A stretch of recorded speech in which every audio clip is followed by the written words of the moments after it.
अस्सलाम वालेकुम एवरीवन। उम्मीद करती हूँ कि आप सब खैरियत से होंगे। तो माई सेल्फ माही और आज का हमारा लेक्चर है वो टेंसेस का। मैंने बहुत डेज पोस्ट किया, हमने लेक्चर वगैरह नहीं बनाया क्योंकि मुझे किसी की सपोर्ट नहीं मिल रही थी, मतलब मेरे व्यूज़ आ ही नहीं रहे थे। लेकिन अभी शॉर्ट्स में थोड़े ज़्यादा व्यूज़ आ रहे हैं, तो मैं चाहती हूँ कि इंशाल्लाह मुझे बिलीव है कि मेरे व्यूज़ इंक्रीज़ होंगे। तो आज का हमारा लेक्चर स्टार्ट करते हैं, वो है टेंसेस का। ठीक है, अब जो टेंसेस है वो किस मतलब टेंस जो है लिया हुआ है टेम्पस वर्ड से। ठीक है, टेम्पस से, और Tempest means time. Tempest means time. तो आप सबको पता है कि जो सेंटेंस बनाते हैं, क्या बनाते हैं, सेंटेंस बनाते हैं। तो जो सेंटेंस का स्ट्रक्चर होता है वो होता है subject plus verb plus object. ठीक है, अब जो वर्ब अगर ना हो तो सब्जेक्ट सेंटेंस कंप्लीट ही नहीं होता। मतलब जो वर्ब है वो सेंटेंस की रीढ़ की हड्डी है, स्पाइनल कॉर्ड है। ठीक है ना, तो इसके बिना सेंटेंस कंप्लीट ही नहीं।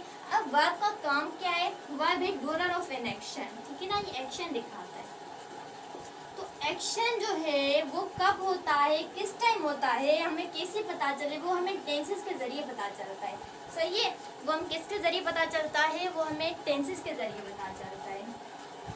तो टेंसेस जो है 3 टाइप्स के टेंसेस होते हैं। अब हम देखते हैं कि कौन कौन से होते हैं।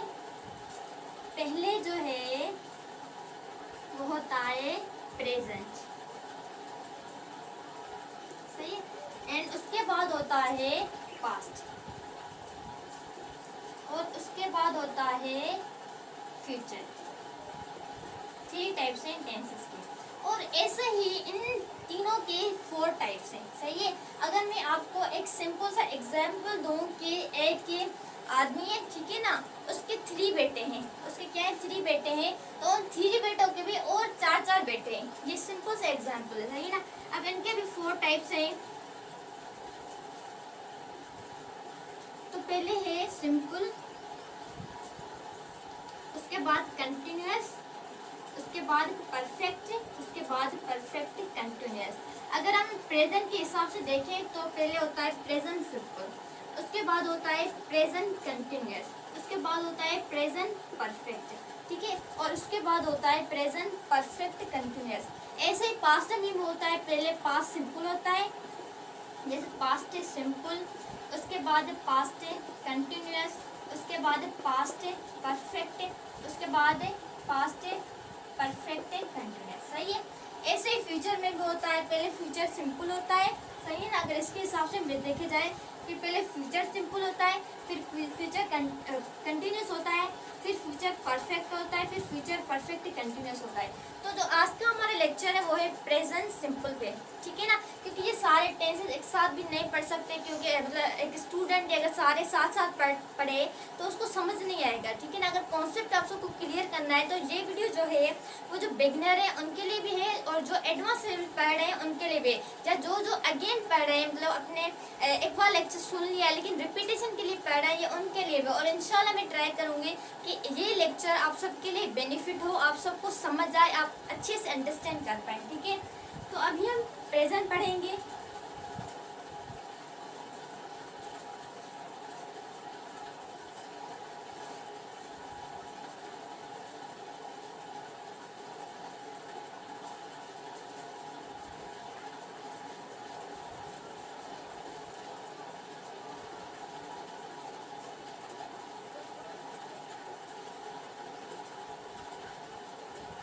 Present simple tense. अब प्रेजेंट सिंपल टेंस का यूज क्या है, यूजेस क्या है। ठीक है, हम प्रेजेंट सिंपल टेंस यूज करते हैं, वो use it for showing daily routine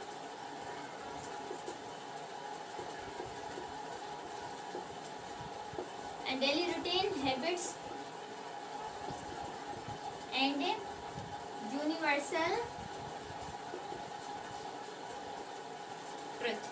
सही है, हम इसको डेली मतलब यूज करते हैं, एक हैबिट के लिए भी यूज करते हैं, डेली रूटीन के लिए भी यूज करते हैं, और यूनिवर्सल ट्रुथ के लिए भी यूज करते हैं। अब डेली रूटीन कैसे, जैसे कि डेली रूटीन ऐसे हम डेली उठते हैं क्या, मॉर्निंग को और फजर की नमाज पढ़ते हैं, सही है ना। हम डेली सुबह को उठते हैं, ये भी हमारी मतलब फजर की नमाज पढ़ते हैं, ये भी हमारी डेली रूटीन है। उसके अलावा डेली हम उठ के क्या करते हैं, फ्रेश होके फिर हम ब्रेकफास्ट करते हैं, ये भी हमारी डेली रूटीन है। उसके बाद हम स्कूल जाते हैं, ये भी हमारी डेली रूटीन है। लंच करते हैं, ये भी डेली रूटीन है। मतलब जो जो हम डेली काम करें उसमें वो प्रेजेंट सिंपल टेंस में आ जाता है, ठीक है। उसके बाद हैबिट। अब हैबिट जैसे कि हम डेली फ़ोन यूज़ करते हैं, ये भी एक हैबिट है, इसको चार्ज करना वगैरह। या डेली पढ़ाई करते हैं, डेली स्कूल जाते हैं, ये भी हैबिट है। उसके बाद यूनिवर्सल ट्रुथ। अब यूनिवर्सल ट्रुथ में अगर बताऊं कि जो प्लांट्स हैं वो अपना जो फूड तैयार करते हैं with the help of sunlight, ठीक है ना। सनलाइट की मदद से वो अपना फूड तैयार करते हैं। ये हर बंदे को पड़ता है यूनिवर्सल में, मतलब हर बंदे को पड़ता है कि जो प्लांट्स है वो अपना फूड सनलाइट की मदद से तैयार करते हैं। तो ये भी एक यूनिवर्सल ट्रुथ है। और उसके अलावा हम मतलब जो मुसलमान हैं उन पे 5 टाइम प्रेयर फ़र्ज है, मतलब 5 टाइम नमाज फ़र्ज है हर मुसलमान पे, और ये सबको पता है, ये यूनिवर्सल ट्रुथ है, सही है ना। और उसके अलावा अगर हम मतलब प्रेजेंट सिंपल टेंस का स्ट्रक्चर देखें तो स्ट्रक्चर पहले हम पॉजिटिव का स्ट्रक्चर देखते हैं। अब पॉजिटिव का स्ट्रक्चर है वो है subject plus verb plus object. और मेन बात जो है वर्ब की क्या लगती है, फर्स्ट फॉर्म वर्ब की लगती है। अब सब्जेक्ट कितने हैं, 8 सब्जेक्ट हैं। अब आप सोच रहे होंगे कि 8 सब्जेक्ट कैसे, मैं आप सबको बताऊं। जैसे आई हो गया, वी हो गया, यू हो गया, and they, he, she, it and any ने, कोई भी नहीं, एनी ने, ये क्या है, 8 सब्जेक्ट है, ठीक है। और उसके अलावा एक बात आप याद रख लें कि जो वर्ब है मतलब प्रेजेंट सिंपल टेंस में वर्ब के साथ एस भी लगता है, ईएस भी लगता है और आईईएस भी लगता है। अब ये आप सोच रहे होंगे कि किन किन के साथ लगता है। अब एस भी लगता है, ईएस भी लगता है और आईईएस भी लगता है। अब ये किन किन के साथ लगता है, तो मैं पहले बता दूं कि जो ये सब्जेक्ट अगर होना आई वी यू दे तो एस ईएस या आईएस कुछ नहीं लगता, क्योंकि ये खुद ही प्लूरल है। बाकी अगर इनकी बात की जाए ही, शी, इट और एनी नेम, इनके साथ हम एस ईएस आईएस लगा देते हैं, सही है। और जो एस किनके साथ लगता है, अब जहाँ पे मतलब लास्ट वर्ब का मतलब वर्ब का मतलब किसी भी वर्ब का लास्ट जो लेटर है वो एस हो, मतलब एस से मतलब जो एंड हो किसके साथ, एस के साथ एंड हो, या ओ के साथ एंड हो, या एक्स के साथ एंड हो, या सी एच के साथ एंड हो, या एस एच, सही है, या डबल एस। अगर इनके साथ एंड हो तो हम क्या ऐड करेंगे, ई एस ऐड करेंगे, सही है, या बात याद रख लें। और अगर मिसाल कोई भी वर्ब एंड हो किसके साथ, वाई के साथ में अगर आपको एग्जाम्पल पहले मैं इनका एग्जाम्पल देती हूँ। जैसे वॉच हो गया, वॉच, सही है। अभी किसके साथ एंड हो रहा है, सी एच के साथ एंड हो रहा है, ठीक है ना। तो इसके साथ हम क्या लगाएंगे, ईएस लगाएंगे। अब हो गया वॉश, हो गया वॉश, तो इसके साथ हम क्या लगाएंगे, ईएस लगाएंगे। अब जैसे गो हो गया, ठीक है ना, गो हो गया, तो गो के साथ हम क्या लगाएंगे, ईएस लगाएंगे, सही है। और उसके बाद बारी आती है किसकी, कि आईएस किसके साथ लगता है। अब जैसे लास्ट में हो गया ट्राई, ठीक है ना, TRY, तो जो Y है, Y को कट करके हम क्या लगाएंगे, IS लगाएंगे, सही है, ट्राइज। और उसके बाद क्राई होता है, इनके साथ भी IS लगता है। और स्टडी हो गया, जैसे स्टडी, STUDY, ठीक है, स्टडी। अब जो स्टडी Y कट करके हम क्या लगाएंगे, IES लगाएंगे, सही है। और बाकी रह गया हमारा एस रह गया। अब ये किन के साथ लगता है मैं बता रही, इधर ही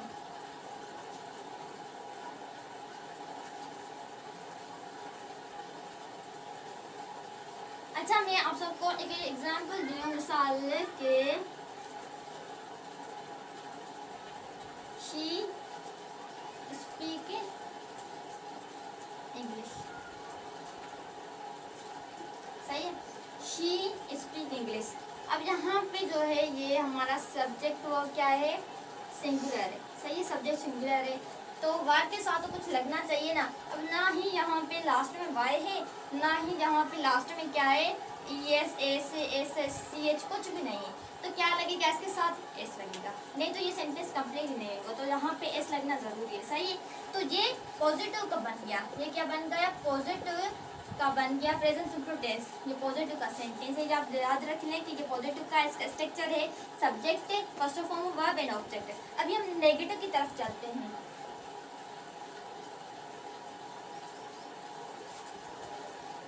पहले नेगेटिव का अगर मैं आपको स्ट्रक्चर बता दूं, नेगेटिव का स्ट्रक्चर है सब्जेक्ट, सही है, और जो मतलब प्रेजेंट सिंपल टेंस है उनमें नेगेटिव में हेल्पिंग वर्ब जरूर आते हैं, लेकिन पॉजिटिव में नहीं आते। अब नेगेटिव में कौन कौन से आते हैं, जैसे subject plus helping verb plus not plus verb plus object.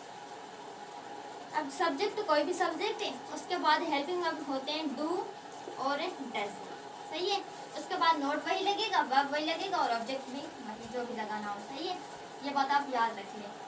अगर मैं आपको एक सिंपल सा एग्जांपल मिसाल दूं, जैसे कि मैंने आपको जो पहले बताया था ना कि शी स्पीक इंग्लिश,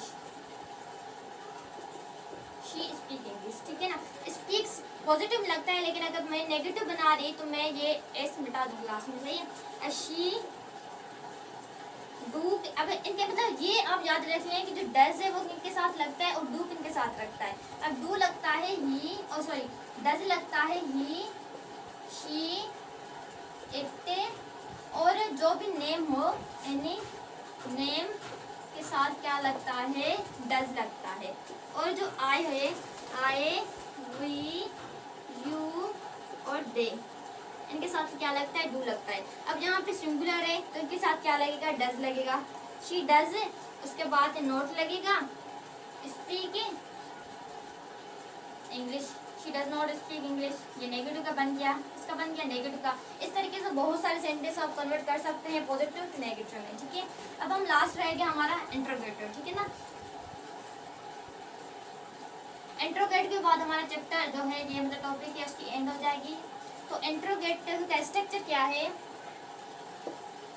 पहले तो इंट्रोगेटिव का स्ट्रक्चर है हेल्पिंग वर्ब, सही है ना, हेल्पिंग वर्ब, उसके बाद subject plus verb plus object. Helping verb जो है डू या डज, हेल्पिंग वर्ब जो है डू या डज, और उसके बाद सब्जेक्ट मिसाल में बोल रही है कि शी स्पीक इंग्लिश, सही है, she speak English, she subject हो गया, स्पीक वर्ब हो गया, ऑब्जेक्ट क्या होगा, इंग्लिश हो गया। तो इसके साथ अब इंट्रोगेटिव अगर बनाना है तो हेल्पिंग वर्ब पहले लगाना है। अब हेल्पिंग वर्ब कौन सा लगाएंगे, डज लगाएंगे, तो अब क्या बनेगा, डज शी स्पीक इंग्लिश, ये क्या बन गया हमारा, इंट्रोगेटिव बन गया, ठीक है। और नेगेटिव इंट्रोगेटिव कैसे बनाते हैं, अगर नेगेटिव इंट्रोगेटिव आपको बनाना हो तो इससे यहाँ भी हम क्या लगाएंगे, नोट लगा देंगे कि she does not speak English, easy है बिल्कुल। और अगर आपको इस तरीके से और भी लेक्चर चाहिए, अगर ये मेरा लेक्चर आप सबको अच्छा लगा तो काइंडली आप मेरा यूट्यूब चैनल सब्सक्राइब जरूर करना और मेरे इस वीडियो को लाइक करना और शेयर भी करना अपने फ्रेंड के साथ, ठीक है। आप सबकी सपोर्ट की नीड है और इंशाल्लाह कल मिलते हैं नेक्स्ट लेक्चर के साथ। अल्लाह हाफिज़।